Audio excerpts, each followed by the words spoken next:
Hey everybody, welcome back to the Daily Kerbal. My name is Lemorack and we're continuing our career mode here today. Although this time we're going to be doing it a bit differently as I recover the debris of the Sparrow. Excuse me. Anyway, last time I finished by saying that it was time that I took those two contracts to ferry tourists. Sadly though, I forgot that I did not spend science on unlocking general construction, which gives us the Mark I crew cabin. So it gives us the ability to carry 2 extra people along with us on a flight, and it's kind of important. So without it, in its absence, we're still six science short to get it. So here's what I have done. I have accepted another contract to conduct a focused observational survey of Kerbin. And we're going to do this on a spacecraft this time. Spacecraft that we're going to start, I'm going to start experimenting with the removal of solid fuel boosters as primary launch components and use liquid fuel engines instead.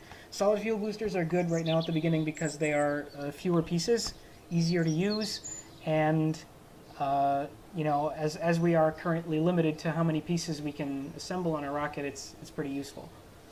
In order to get us extra science, though, I have done 2 things. One, I have upgraded our astronaut complex. Cost us a lot of credits, but it allows us to now perform EVAs in space. So that should bring us some extra science from space flights. Also, in the administration building, I have initiated an unpaid research program.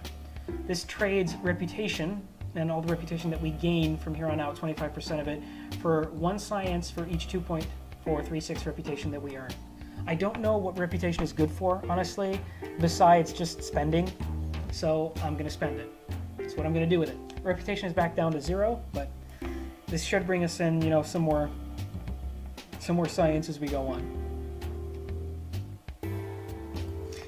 I was reading some of the stuff on the whiteboards, by the way. Anyway, so in order to do this means we're going to have to initiate some changes on the Moho rocket. Specifically, I want to get rid of the solid fuel booster. The 3 Hammer solid fuel boosters, I think, are good for that initial thrust off of the planet, but after that, I prefer having more control. So, I am going to rid ourselves of the Thumper. I'm also going to rid ourselves of the Swivel, and I'm also going to rid ourselves of these 2 parts, because we're conserving parts right now.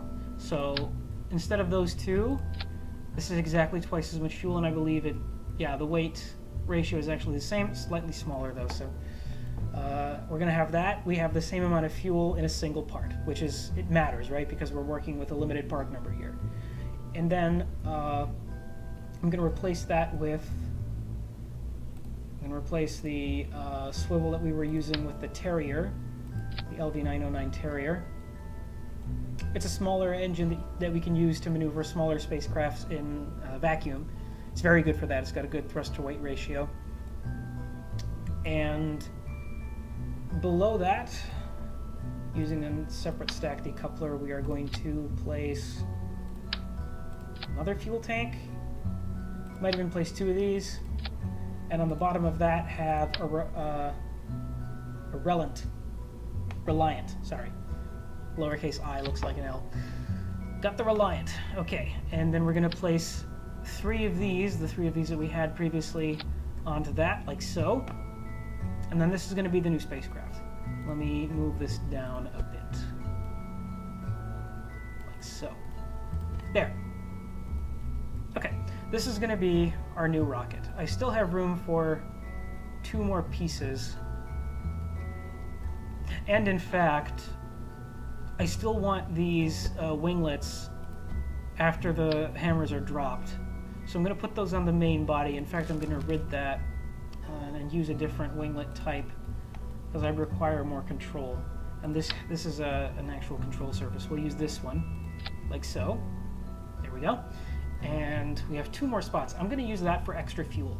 I'm going to place 1 medium-sized fuel tank powering the Reliant, and a small-sized fuel tank powering the Terrier. There. more fuel means we get to go farther. It's a trade-off because the engine is also, you know, trying to push something that's heavier. But ultimately, I think this is going to work out for us in the end. I'm going to save this one as Moho 4, and I'm going to rewrite the description to start making the transition away from solid boosters. And I might as well make this. You know, accurate. And there's solid fuel boosters. All boosters are solid. It's just the fuel that they use isn't always.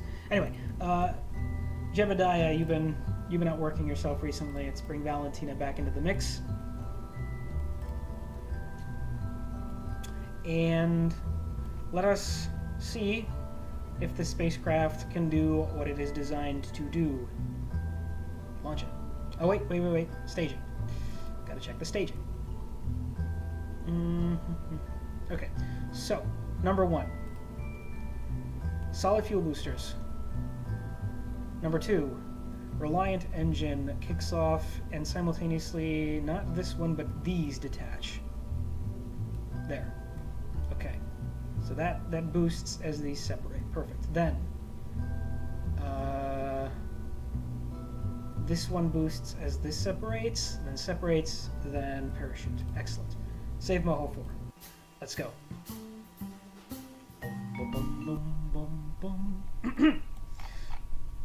Anyway, I'm going to bring up our fuel meter, and I'm going to set it to stage view so we see how much rocket fuel we have in the stage. Turn on our SAS module, and I'm going to activate navigation for Jean's escape. That is where we're trying to go. And because the planet is rotating in this direction, we're also going to want to kind of aim ahead of it, because it's going to be moving underneath us. So, enough said. Let's do it. All right.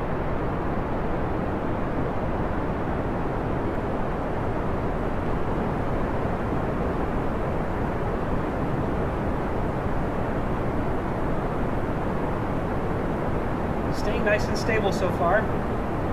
That's good. We're going to want to pull down sort of this direction on the nav ball. Yike. Okay. Yikes.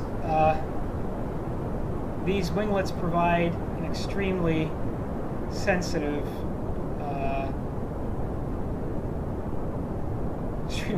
movement in Atmo. So I'm going to slightly try to pull it down this way. This is the way we want to be moving. We don't need to burn too quickly, just to make sure that we're always, you know, always accelerating. This is the direction we want to be moving in. That's too far. All right, there. This is the direction we want to be moving in. Our orbital, soon we're going to get to the point where it jumps to our orbital velocity.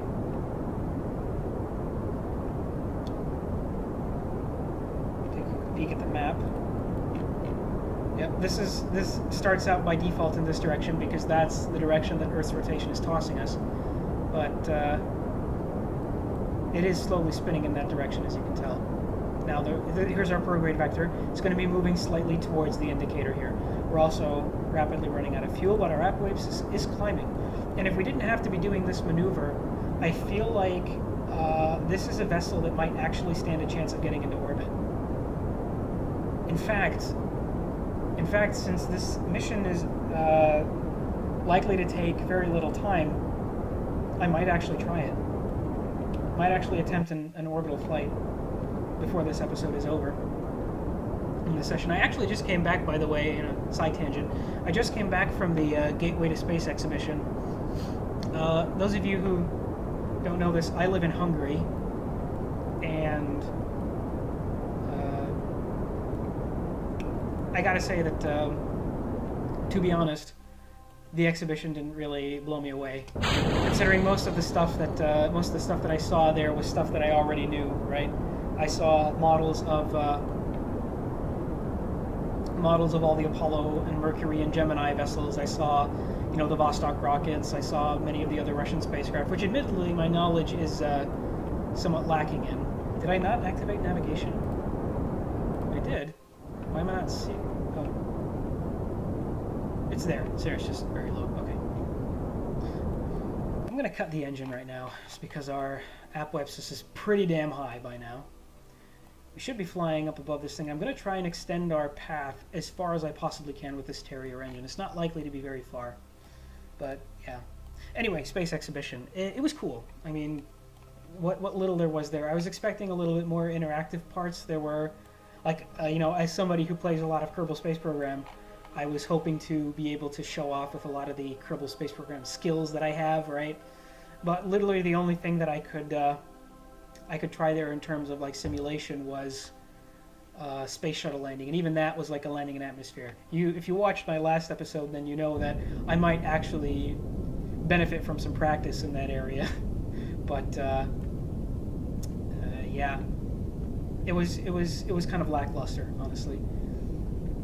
There were a lot of things about the International Space Station that I could see there, but the focus seemed to be mostly on the history of space exploration, which is cool and everything. It's just stuff that I was already very familiar with.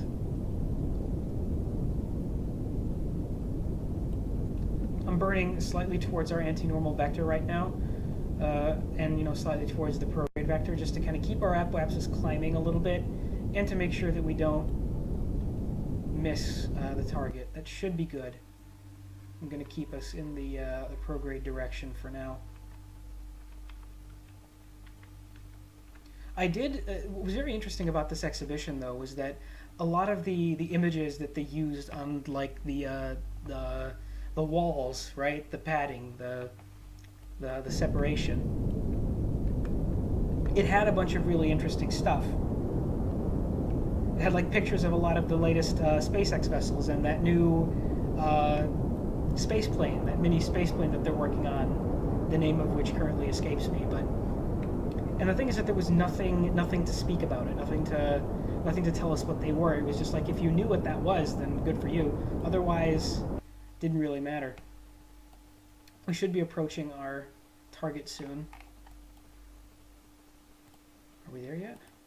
We are. Okay. Keep the crew report. And I don't know if we've already done all this, but we have. Okay. Anyway, the reason we did this right was so that we could get someone spacewalking. And Valentina Kerman, congratulations. You are the first Kerbal to step out into space. Brief as it was. Alright, well, we're already descending, and this is a pretty clear descent. The Terrier engine is far too weak to propel us any further in this direction, so that's going to be that for this flight. Our SAS module was switched off, by the way, as soon as our pilot got out, because technically right now we're operating under the assumption that there is no onboard computer able to do all this by ourselves. It's the pilot, right? It's the pilot doing all the work. I'm going to use what's left of our fuel to slow us down a bit.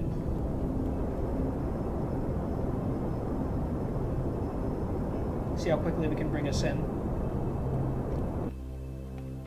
And you know what, actually, I'm a little bit, you know, a stiffler for money right now. I'm wanting to try and recover as much of this as we possibly can. Honestly, I think it's kind of pointless, though. So, yeah, I'm just going to separate us now. The parachute, here's my thought process. The parachute is not strong enough to slow this entire vessel down with an atmosphere from, you know, a fatal crash. But it might be if I use the booster to kind of counteract the weight, if there's still fuel left in it. I am, however, worried that the weight of this is going to pull us down too quickly, and that we're not going to be able to open the parachute in time, and we're just going to crash and die. So the pilot's life and the success of the mission and the desire for me not to want to restart this flight is going to win right now over my desire for extra funds. We did just complete a contract and performed our first spacewalk, so we're making credits. We're making credits just fine. You're welcome. Music's cut out. That means we're back in Atmo. Yeah. So as I said before, I'm gonna forget about, you know, returning this. I'm just gonna jettison the fuel pod and turn off the SAS. Let the aerodynamics pull us the way it wishes. and let Sir Isaac Newton take over from here. Burn should begin shortly. There we go. We've survived this before, and we're going much slower this time. Our angle, admittedly, is rather steep. But again, that's what this pod was designed for. Heat shielding is holding easily. The question is, will we slow down fast enough to deploy the chute? I believe we will. And we're going to land in an area where I believe our science data is going to bring home new things. There we go. The indicator turned from yellow to, well, gray.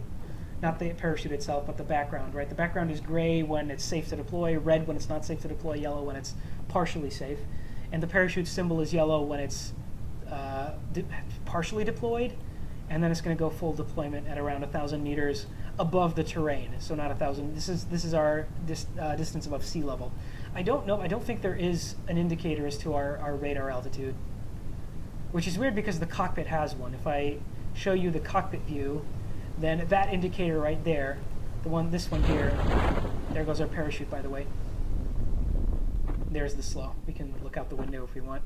We're in Valentina's point of view right now, by the way. That right there, that indicates how high we are above the ground. That's our sea level indicator. And here, that's the sea level indicator. That's the altitude above the ground. So these are the things that matter right now. I'm going to switch us back to the external camera. And I'm going to speed us up to the landing. 6 meters per second, you know, just under 7 is enough to make sure that nothing blows up. And here we go. Boink. Sweet. Let's see. Oh no, don't override the crew report. Absolutely. Actually, you can, because I don't think that crew report had anything. Yeah, we're in the Highlands, so we're going to keep that. Board, we're going to review the report. Yeah, the report doesn't actually have any scientific value, so we're going to reset it. And then we're going to take a new crew report here in the Highlands, keep it. We're going to take a mystery goo observation and keep that. We're going to take a barometer. We're going to log the pressure data, keep that. We're going to take a reading of the thermometer and keep that. And that is everything. Recover vessel.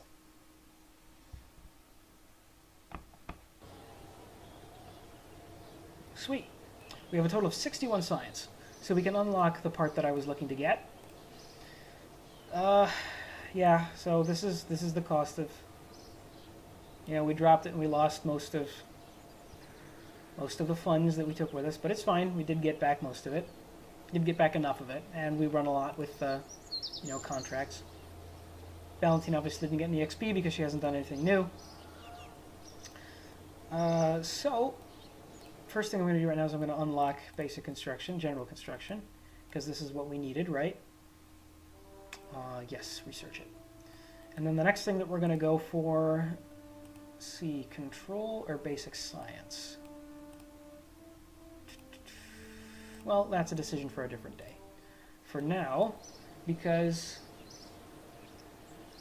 we haven't really been going that long, let's make this a 2-mission episode then, just because I feel like playing a little more.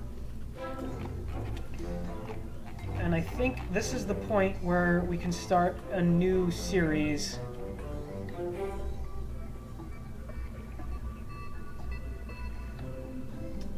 Where we can start a new series of ships, almost. Yeah, we'll do that next time. Next time, and you know, give me some time to figure out what exactly we're going to call our next series of spacecraft. This one, we're just going to basically redesign, because we don't really have enough. We could launch this one again and see if it has the capacity to take. Yeah, in fact, you know what? Let's just do that. I'm not going to take any extra contracts for this. This is purely just going to be a flight to see if we can get this craft out into orbit, nothing else.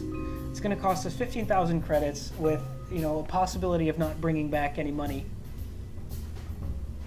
But that's okay, because then our next spacecraft is going to be able to bring us in some more bank by delivering some tourists to their locations, which is a suborbital spaceflight, which we can easily accomplish at this point. So let's do it. See what this baby can do. Okay, we have no nav points to be concerned about at this point. Let's just SAS and throttle up. Away we go. Begin the initial launch.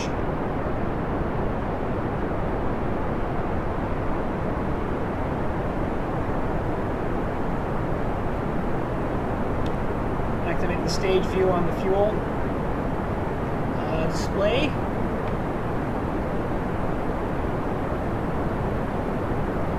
Jettison the solid fuel boosters and initiate this liquid one. Alright. Don't need to be going that fast. Just keep us roughly at this speed, conserve our fuel as best we can.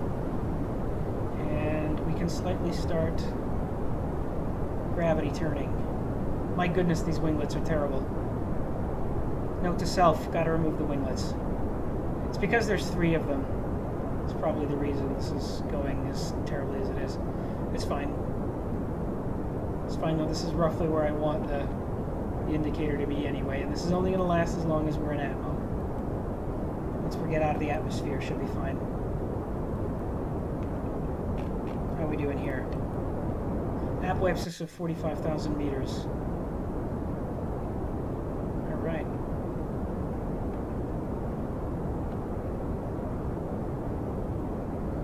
Still showing our surface velocity.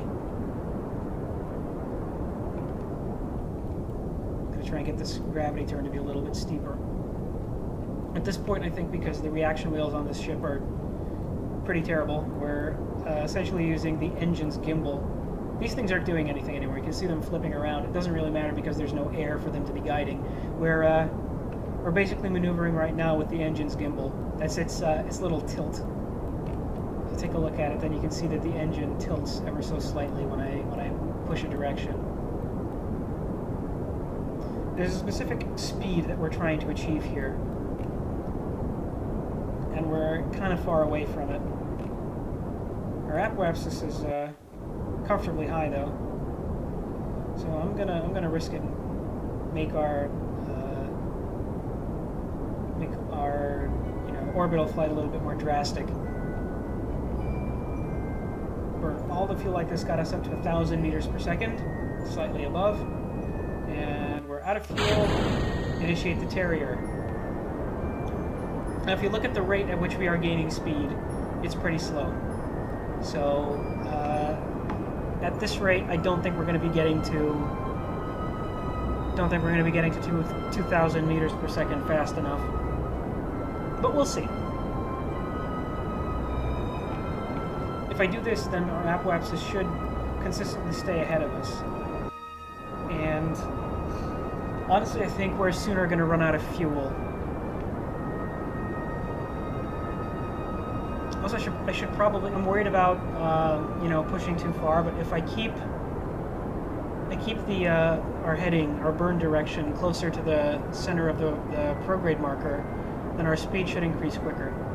I'm also obviously concerned about having enough fuel to then return Valentina home, because that's a part of the mission too.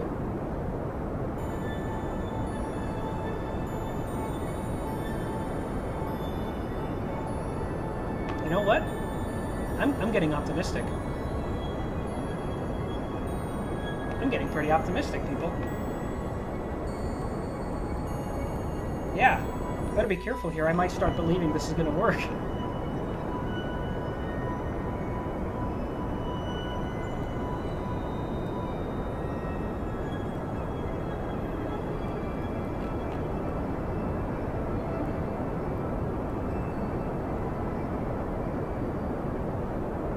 The big difference here, by the way, is the fact that we switched out the solid fuel boosters for the liquid fuel engines. Solid fuel boosters do provide better thrust.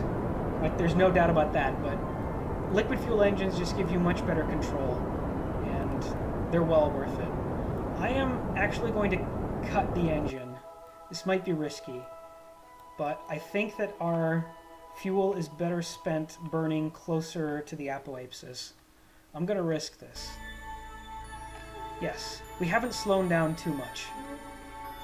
Now that we're very close to the apoapsis, I'm going to burn the same. No sticky keys, go away. That's going to be a problem. go. Take a look at the orbital path. You can see it extending. You can see how it's growing over there. And very soon we're going to be seeing the periapsis. Here we are. We want this to climb to 70,000 meters per second. And, ladies and gentlemen, we have achieved our first orbit around Kerbin. The music is not nearly dramatic enough. We're going to have to do something about that. Anyway, this is a good time for me to talk a little bit. Again, do a little noob talk for people who don't understand what's going on.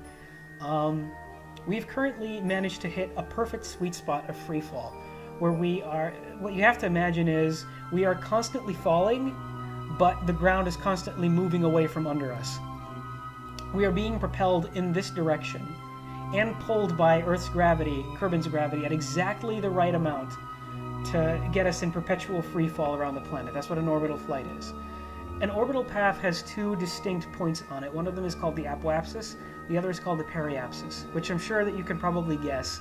Apoapsis is the highest point. You can see that it's 163,000 meters, and periapsis is the lowest point, the closest to the center of the path. It's 74,000 for us. Kerbin's atmosphere is roughly around 60,000 meters high, so in order to be in like a stable orbit around the planet, you want to aim for 70,000 meters or higher. As long as you keep this here, this craft is going to be orbiting the planet for as long as I leave it there. And since luckily managing, you know, food and air and the muscle decay that occurs in zero gravity is not part of this game's mechanics, that means that I can literally leave Valentina up in orbit for as long as I want. And look, she is loving it. Valentina is simply here. Let's spin her vessel in the proper direction so she looks out the window. She can see Kerbin. Let's check out what she sees. She can't really see anything right now. There we go. Closed in on the window a little bit. So this is her view. This is her view of the entire space flight. You can imagine that she has been performing this space flight entirely from this point of view. This has been her view of the entire flight, and a little bit of that. But if she closes in on the window and looks out, then she can see Kerbin rotating. Oh, and look at that. We've got a moonrise. Oh man. So few games manage to elicit the type of emotional reaction for me that this game does. More on that next time. For now, there's several scientific things that I want to do. First of all, let's check all the new messages we got. We have entered orbit. Recent accomplishments of our space program have attracted, contributors to New York. It's the same thing. Orbit Kerbin. We didn't tell the recovery team that you'd be staying in space, so they're still looking. Great job. Orbit Kerbin. Achieve goal complete. Excellent. So that's earned us, I believe... Oh yeah, look at it. Look at that. Look at that. We're way back up in our money now. And bringing this thing back should also get us a bunch of science. Now, while we're here, I'm going to do a complete circumvention of the planet and see what we can do with what fuel we have left. So to begin with... sorry, I'm pushing the wrong buttons here. Let's get back to this view and do a couple of EVA reports. We're over the grassland right now. We've already done that, so that doesn't matter. So I'm going to let this rotate a bit, because shores also count as an extra biome. Kerbin's water. Keep it. Board. I'm not going to transmit because I don't think we have enough electric charge to get all of it.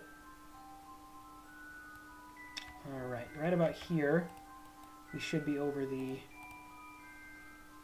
still over the water, so if I board that, that'll just get rid of it, so I'm not going to do that. We're going to wait a little bit more.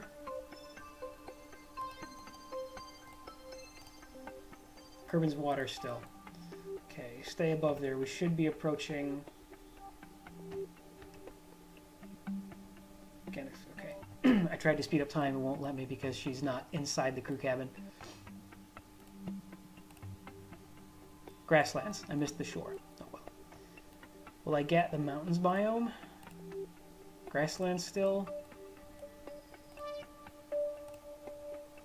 Grasslands. Excuse me for my breaking up voice in the meantime. There we go. Grasslands. I'm trying to get the shores. Grasslands.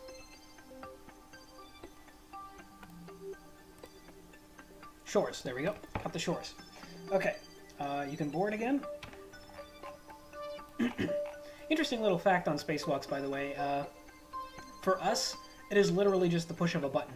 But one of my favorite things is that if you look at a couple of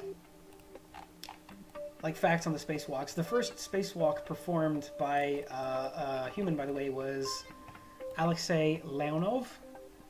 He was a Russian gentleman. It's one of the other things, by the way, that the Russians managed to pull off first. Was the first spacewalk. If you look at some of the, it must have been an extremely scary experience because the hatch that he was trying to get into was tiny. The Russian spacecrafts were like extremely small, and he had to struggle in order to get back in, up to the point where I believe, and I might be wrong about this, but I believe that he actually had to let some of the oxygen out of his spacesuit to be able to, squeeze himself back into the hatch. These are just things that, the Russian space program didn't necessarily consider. I believe by the time the first spacewalk was performed, Alexei Korolov, who was the lead scientist on the Russian space program, up to the point where he died of lung infection that he picked up in the Gulag, by the way, where he was sentenced to before he was brought back to participate in the space race.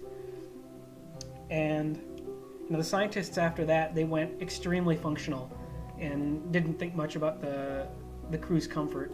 Obviously, neither did the American space program, but the crew's safety, at the very least, was definitely a concern for them. So there were no such, serious problems for the Russian spacewalk. I'm just checking to make sure that we get, as many reports as we can from up here. Let's review the data and make sure, see what we got. We've got from the highlands, the water, the shores, and that's it. All right. Any of this stuff, by the way? Yeah, we already got all of this.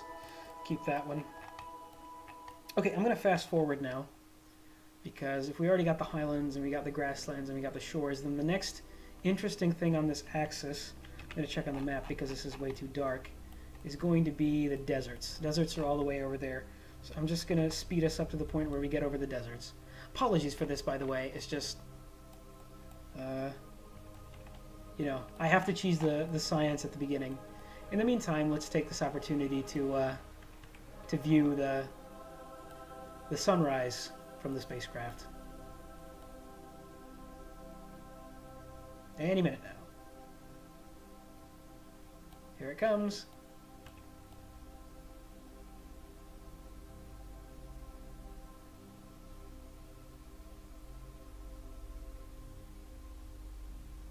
Slowly the blues of the atmosphere show up, and there it is. There's the sun. Ah, man. I really love this game. I cannot express how much I adore this game. Definitely up high on my favorite games of all time, and the best games I've played of all time, which are two separate lists for me. Alright, we are now currently above the desert biome, so we're going to EVA her again. EVA her, and take the EVA report from Kerbin's deserts. There we go. That's all the biomes that I believe that are on the equatorial path for Kerbin, at least the ones that I know of. There might be a couple hidden ones that I haven't bothered to. Actually, let's. I'm gonna do something just for fun here. Those are mountains. I think we have the highlands. I'm not sure we have the mountains yet. And I know that we cross over some mountains very close to KSP. There we go. Let's quickly see if I can get this in time. EVA. All right, EVA report. Kerbin's Mountains. Excellent. Got it. Sweet. Now that is literally everything I believe that we can get on this flight path.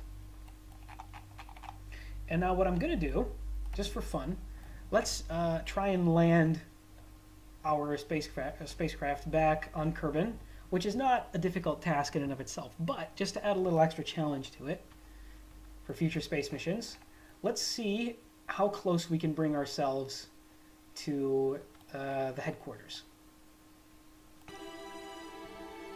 If we were performing a landing on a celestial body like the moon, or a planet with an extremely thin atmosphere, this would be less of a concern. Kerbin's atmosphere, however, is pretty high, which means that we're going to have to aim well ahead of it. And here's how we do it. When I burn on one point of an orbital path, it's the opposite side that we're moving, right? It's this point that I am moving right now. What I'm going to try to do is, right now I'm going to burn towards our retrograde vector, which, if you'll remember, is the vector that we're moving away from. In other words, I'm basically burning reverse right now. And I'm going to aim somewhere around here with the flight path.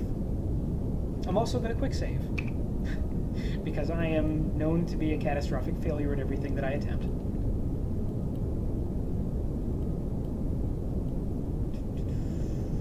I'm actually going to stop it here. Let us move a little bit more further, maybe up to that bay there between the deserts. Yeah, right up to Apoapsis. Perfect. Here I'm going to turn us back to retrograde again. And I'm going to initiate the burn once more. And I'm going to aim it... I'd rather aim too far ahead than too far behind.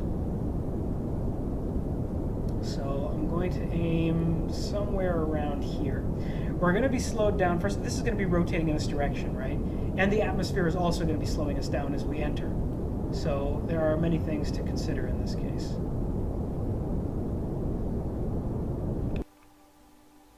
I'm going to burn us a little bit in the normal vector too, just to, you know.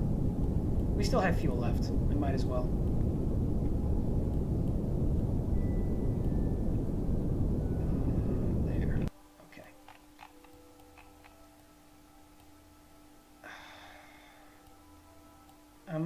I'm thinking, man. I'm thinking. Do I want to keep burning? Do I want to bring us closer?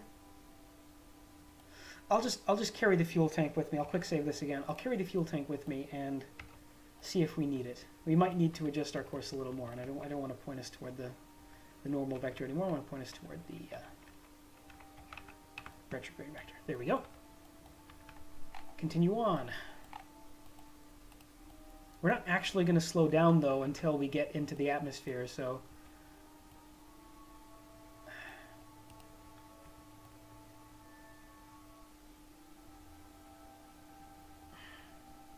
We're going to overshoot it.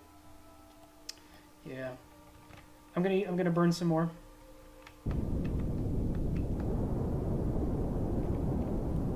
Bring us in a bit closer. Slow us down, all that jazz.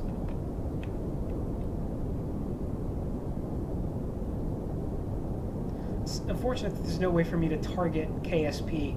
I might want to place a flag down there or something to make it easier. Now, the chute and everything else, that when we deploy it, right, the air is going to slow us down pretty much, but probably not that much. So I'm gonna use what's left of our fuel to just slow us down, and then hope for the best. The Terrier burns fuel very slowly, as you can see. So as long as you're moving a very small module, this is pretty small, then everything should be just fine.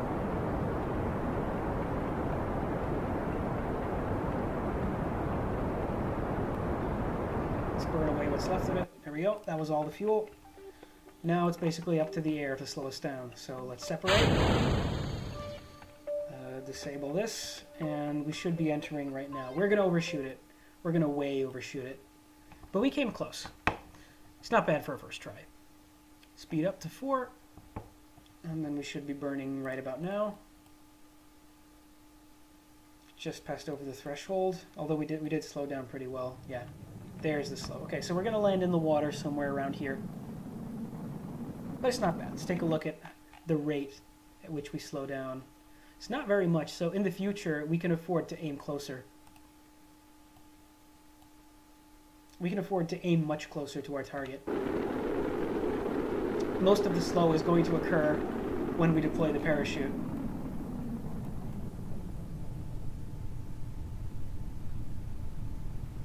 Alright, come on. Come on, I'd like to slow down now.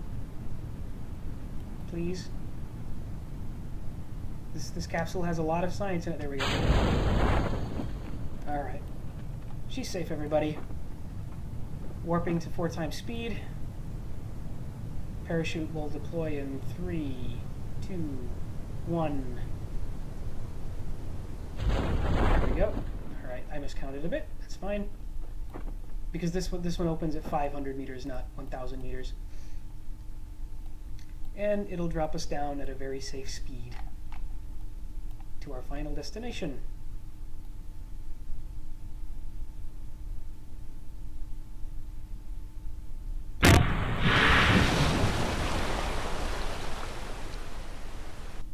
And I believe we already have everything that we can get from the water. I think a crew report might be something that we missed last time. Nope. Okay, good. Recover vessel. That was an extremely successful flight. I'm pleased to see that I have not forgotten how to achieve an orbit, and that it is something that we can do. We got a ton of science, we got a ton of money, and Valentina is our first 1-star pilot. Well done, Valentina. Anyway, thank you very much for joining me on this historic of space flights. We have now returned to the surface from orbit, which is excellent. Also got us a little extra achievement. Next time, as we were supposed to do the first, I'm going to perform a suborbital spaceflight carrying 2 passengers, just to knock the contracts out. And I will also accept this Explore the Moon contract, because this is going to be our first, celestial body that we're going to start exploring. And we're going to do it step by step, as the game recommends.